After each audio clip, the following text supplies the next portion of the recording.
isu Mwari akaona zvese zvakaita kuti zvakanaka kwazvo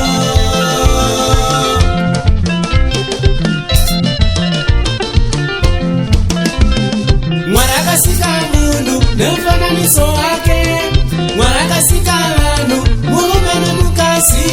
akaropafadza akatibereka naye muhande akatipa zvese zvatinazvo ngatimutende akatipa nemurume nemukadzi tikutswa nevana vamwe vakaziva kuzvitora senzira yekutsvakisa mari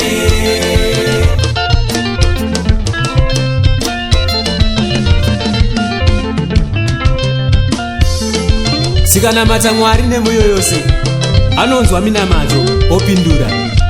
anotikanganira zvitadzo zvedu nekuti denga nenyika ndezvake uchida basa rakanaka rinokupa pfuma yakanaka kumbira nemuzita rake Mwari akakupa mari chikumbira njere nekuti hazvina maturo kuwana mari usina njere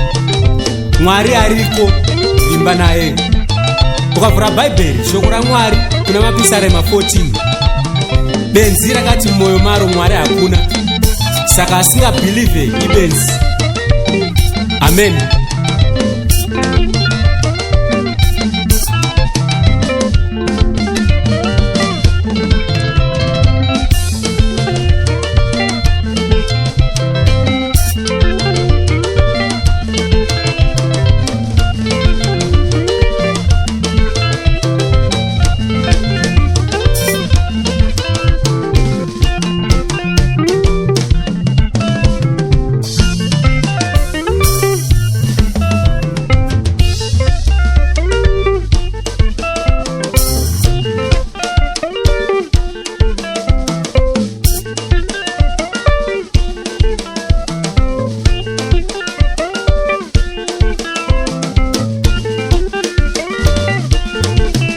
Mabasa kaipa tinomaitirei Mabasa eima tinomaitirei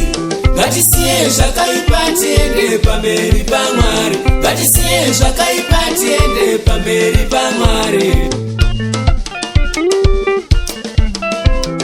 Mwari anotida si tinomutadzira Mwari anotida si tinomutadzira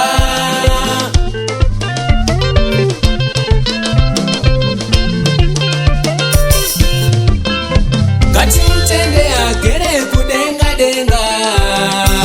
Timutende agere kumusoro